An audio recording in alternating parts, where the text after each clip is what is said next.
Secret spy gadgets. Huh? You know all about the Cold War, right? It was that time between the 1940s and 1980s where the United States of America and the United States of Soviet Russia, or whatever it stood for, decided to really duke it out on whose economic system was superior for worldwide domination. Capitalism or communism. But since the USSR is nowhere to be found on a modern map and over 300 versions of Monopoly are available on the market, it's pretty clear who won. Now, it was called the Cold War because neither superpower actually fought each other directly. Instead, everything was just one big wiener measuring competition from who could build better weapons to who could make more countries kill each other. But sometimes sneaky measures were taken to get the upper hand. And that's where spies came in. Highly trained agents designed to infiltrate enemy lines and carefully yoink critical information from the other side, among other fruitful missions. But they needed to be creative in their method of extracting information to avoid getting caught. Good spies don't get caught. Perhaps the most common tool in a spy's arsenal was the hidden camera. In order to follow the cardinal rule of pics or it didn't happen, these discreet little lenses were used to secretly take pictures of sensitive documents or sensitive people without being too obvious. Это на сумме секретных документов. Really?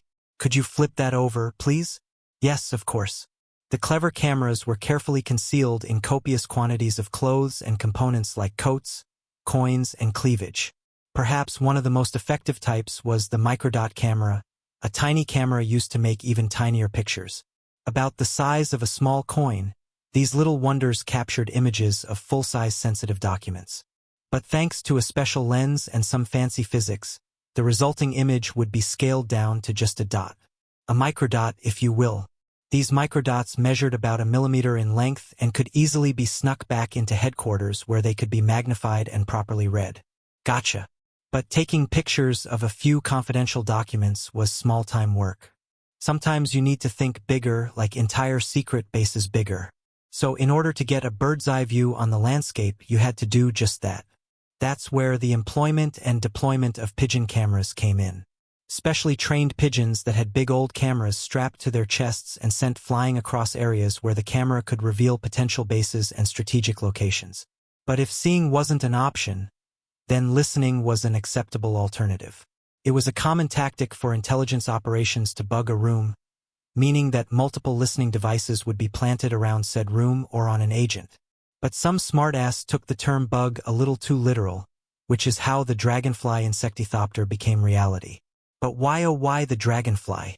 Well, because a regular fly is too small and swaddle, and while a prototype for a bumblebee was developed, it was noted that real bees are too erratic when they fly. So if a couple of savvy sleuths noticed a bumblebee just kind of hovering around in the air, it was a telltale sign that your business was being recorded. Dragonflies, though, can kind of just hover for a while, so it's a little less suspicious. Plus, their long, slender bodies were a perfect shape to house the mechanics necessary to be a microphone with wings. I'm sorry, how many missiles did you say in Cuba? Is there a lake nearby or something? But if you had insectophobia, then what could be the next best thing? This thing. The thing. This vaguely named piece of woodwork was a hand-carved U.S. Great Seal gifted by the Soviet Union to a U.S. ambassador a few weeks before World War II ended. I guess the USSR wanted to get an early jump on the whole spying thing. It was hung up in the ambassador's private study as a way to passively listen in on conversations. But how? Hidden in the wood carving was an antenna that, although mechanically simple, was pretty impressive technology. Invented by Leon Theremin, who is famous for also inventing the theremin, that weird frequency instrument that goes all this listening device had no power source or wires, rendering it virtually undetectable. Instead, a remote radio frequency would turn on the device, allowing the Soviets to actively listen in whenever those perverts pleased. Classified as a resonant cavity microphone, it was basically a tiny diaphragm that would vibrate from sound waves of people yapping. Those vibrations are then transformed into a signal which was sent back to the device was so well hidden that it actually wasn't found until 7 years later. Yo, Dave, check this out. The Soviets put a freaking microphone in the seal. Those commie bastards were listening this whole time? I'm gonna rip it out. No, wait. I have an idea. Time to listen in on the Americans. I hate my job.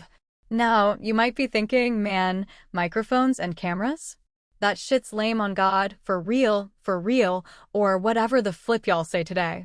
Well, if I were mean, this is where I would put something loud to blow at your eardrums in retaliation, but I'm not gonna do that. Next up in the spy arsenal sounds like an idea that someone just pulled out of their ass. You ever see like a Swiss Army knife with its super convenient and practical tools like knives and saws and screwdrivers?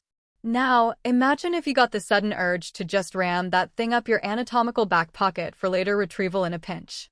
Well, you're in luck, I guess, 'cause that's what the rectal toolkit is for. Hey, at least it's better than a glass jar. Used mainly by very brave CIA agents at the height of the Cold War, this toolkit was equipped with all the aforementioned tools needed to get yourself out of a shitty situation, all conveniently contained in a ribbed-for-your-pleasure capsule. Although convenient, there might be a few obvious tells of the support of suppository. Alright, the guards are distracted. Let's move out. I'm right behind you.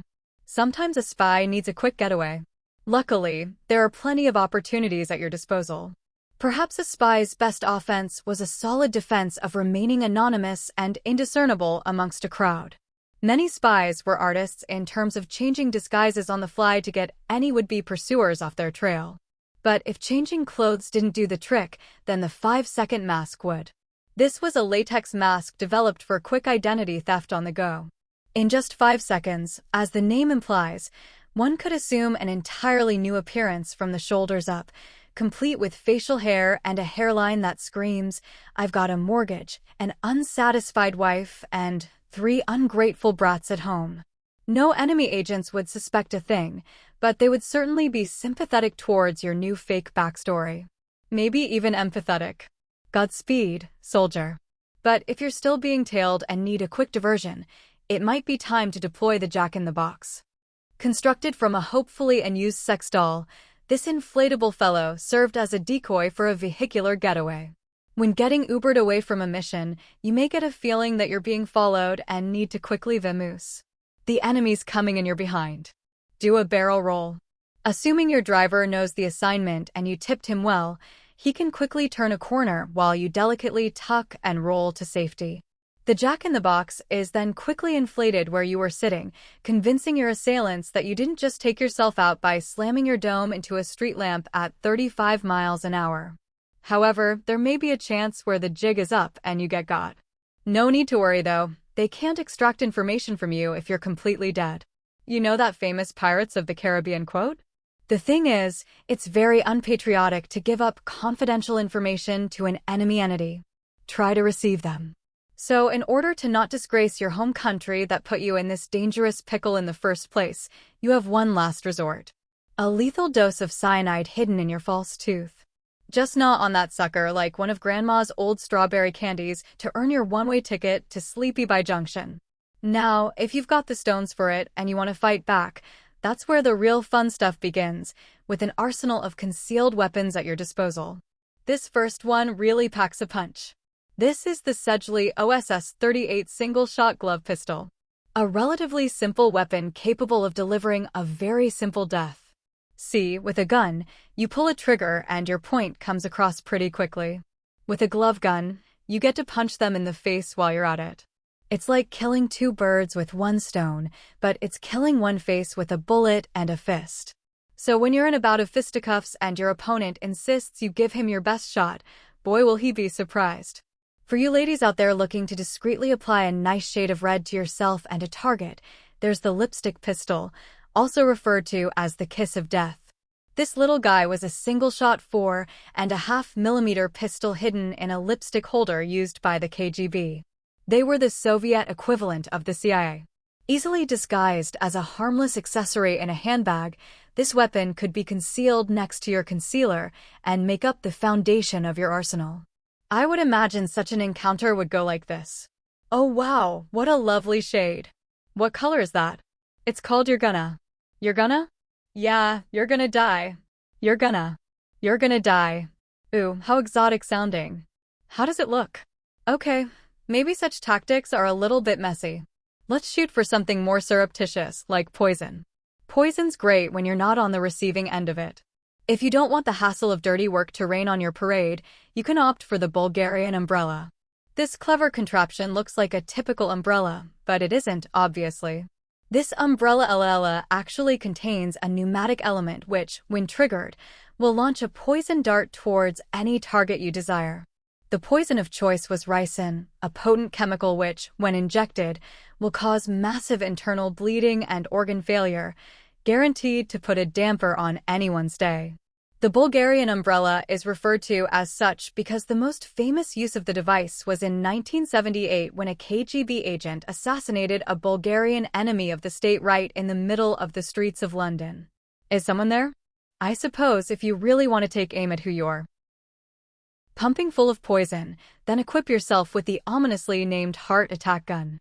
Revealed to the general public in 1975, this firearm was, as the name implies, capable of delivering one free heart attack by means of a lethal injection of shellfish toxin right into the bloodstream. The toxin was discovered by one Miss Mary Embry of the CIA. Her discovery also played a major role in Project MK Naomi, a secret U.S. program aimed at developing biological weapons during the Cold War and a successor to the infamous Project MK Ultra. The poison was frozen into a compact dart and fired at a high speed.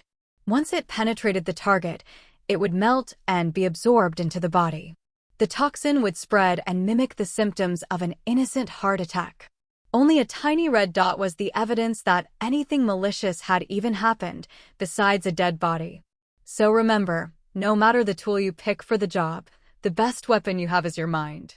You always want to make sure that that thing is as sharp as a spoon, and you can do that by learning more about history with these videos. I'll see you over there.